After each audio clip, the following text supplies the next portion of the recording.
Hi everyone, I am Cynthia Murphy, investment strategist at VettaFi, and welcome to ETF Spotlight.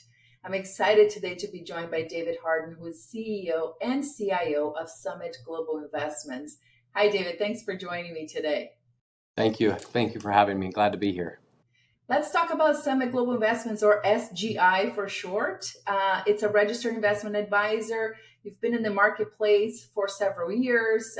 You have a lot of expertise. You have a lot of product in the market. So tell us a little bit about the firm's history and its investment philosophy. Again, thanks for having me. Glad to be here and glad always to talk about Summit Global. It's one of my, pride and joys, if you will. We've been around for 15 years. I started the firm in 2010, and it's been an exciting ride. And one thing I always say to our investors and those that use our products is that I really appreciate them because they allow me to do what I love to do every single day. And that's such a joy. So I started Summit Global with the idea and concept that risk management matters. And that helping investors win is not just about return, it's helping them enjoy the ride along the way. And so that's really the philosophy behind Summit Global, is managing risk and helping investors to understand the risk they're taking, not just to get absolute return or to match a benchmark. So that's really at the core of what we do. And we've been doing that for years now. We have 6 different ETFs that we've launched, and they've been very successful, and we're very proud of them, so to speak. But it is an exciting time to be an investment manager. So let's dive a little bit into that. I love the concept of reaching your financial goals without having a lot of heartburn along the way. I think that's the ideal way to approach investing. What does the investment process looks like when you are focused on that risk management approach? And I know you have a proprietary managed risk approach. So tell us a little bit about what that looks like. Well, it centers on this idea that investors don't have to accept all the risks that the market gives them in order to achieve their goals. So we believe by being disciplined, very transparent, data-driven, we seek to aim and deliver consistent results that align with the real-world needs, not just the market benchmarks. And so to do that, our philosophy blends quantitative rigor, if you will, with fundamental analysis or fundamental insights.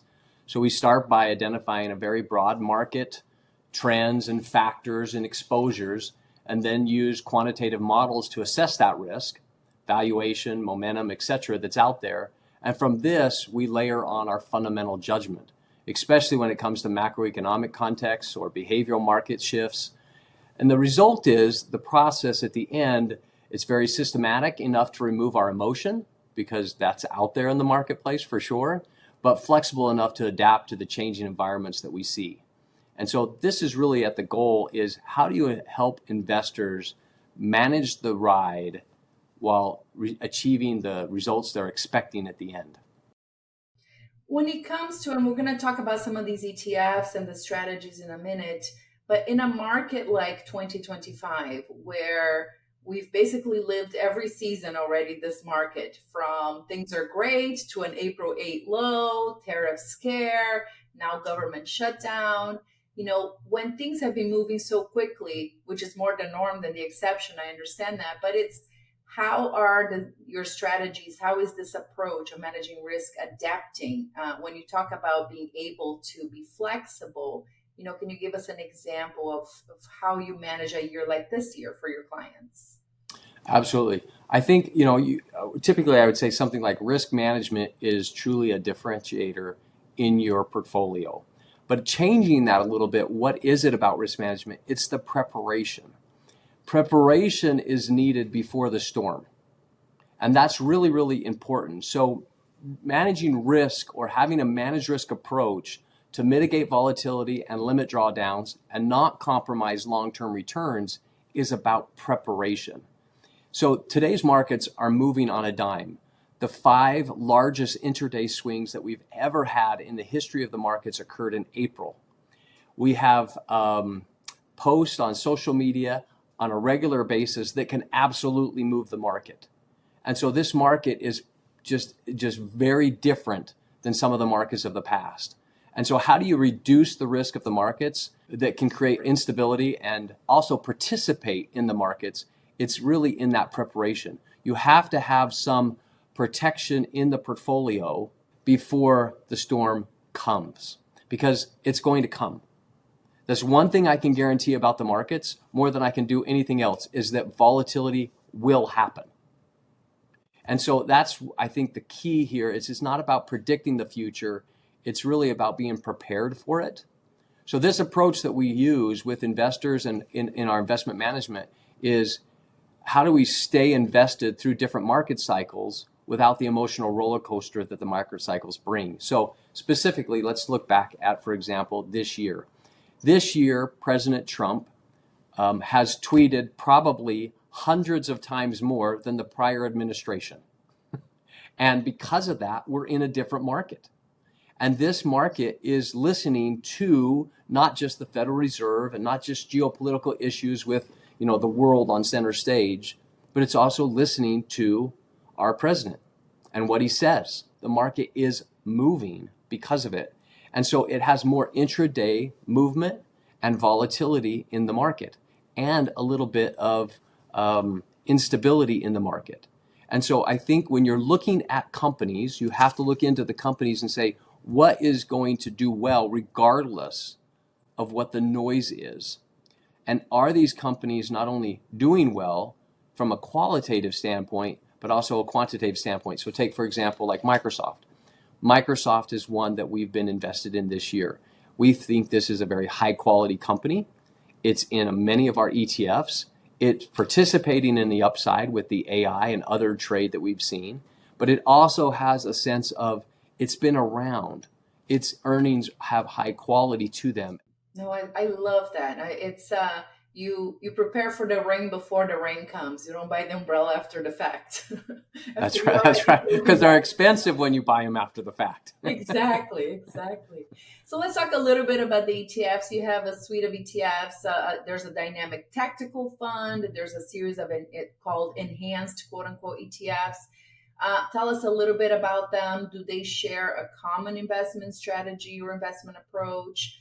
Are they all focused on this managed risk approach that's proprietary to SGI? Share some intel on these strategies.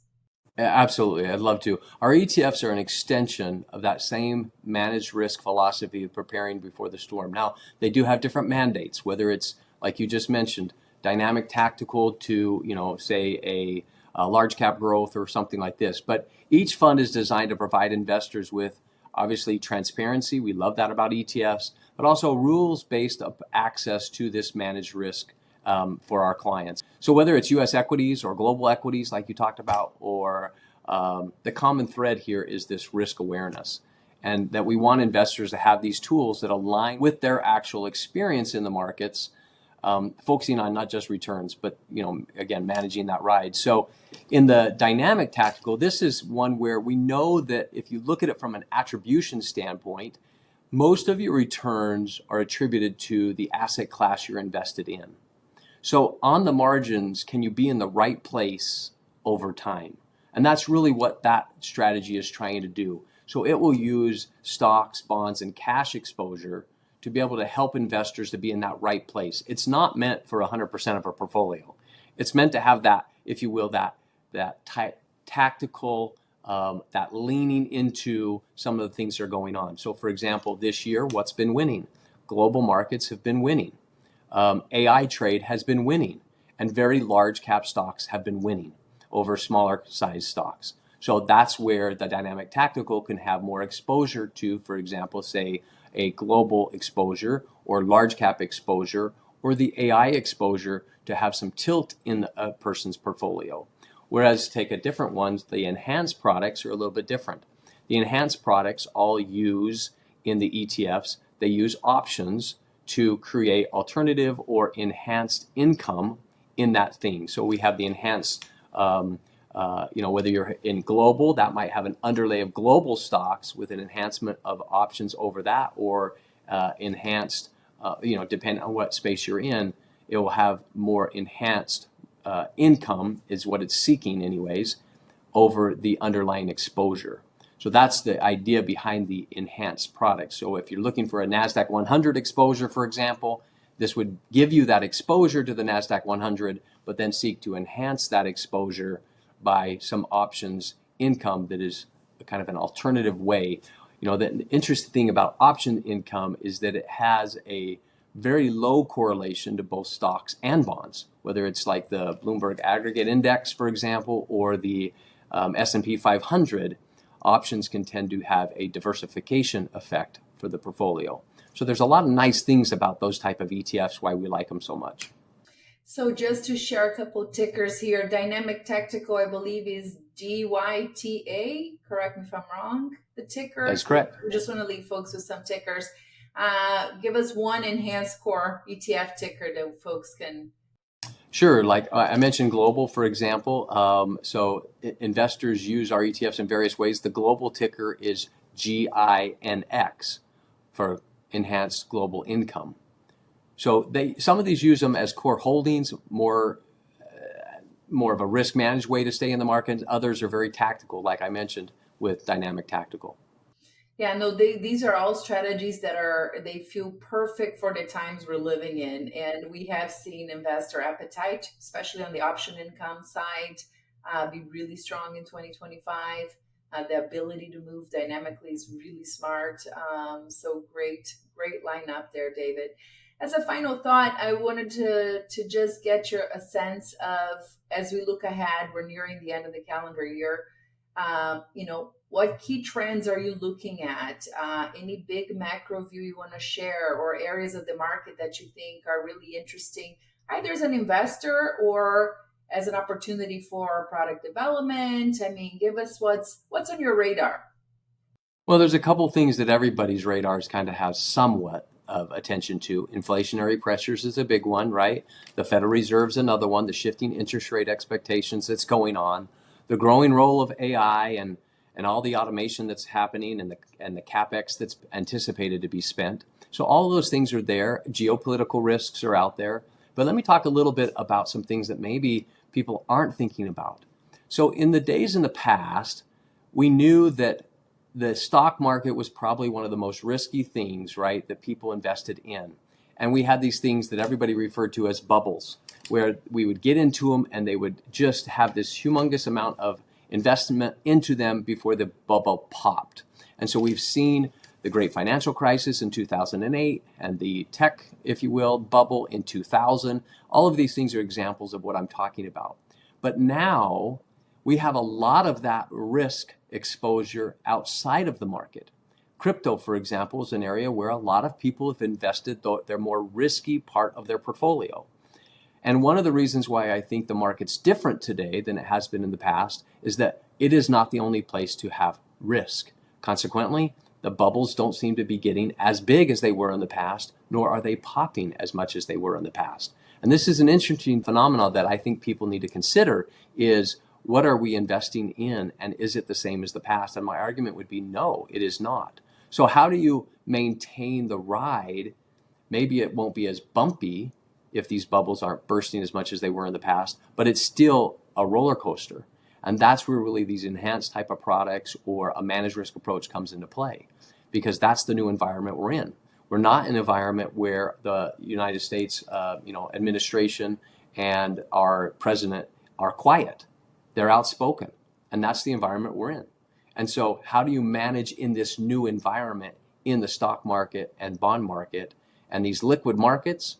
I think you have to have a new approach, and that's what we bring. So from my standpoint, those are some of the trends we're looking at, is how's the market changed? Yes, absolutely. Inflation and Fed and the normal things everybody's looking at, like the AI trade.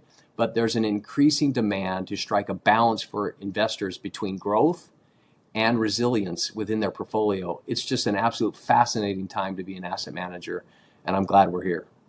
No, that is excellent. I love the concept of risk is lurking in more places than one nowadays, which is so true.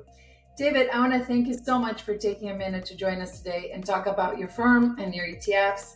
Folks, get to know Summit Global Investments. Check out SGI. With that, thank you all. We'll see you next time.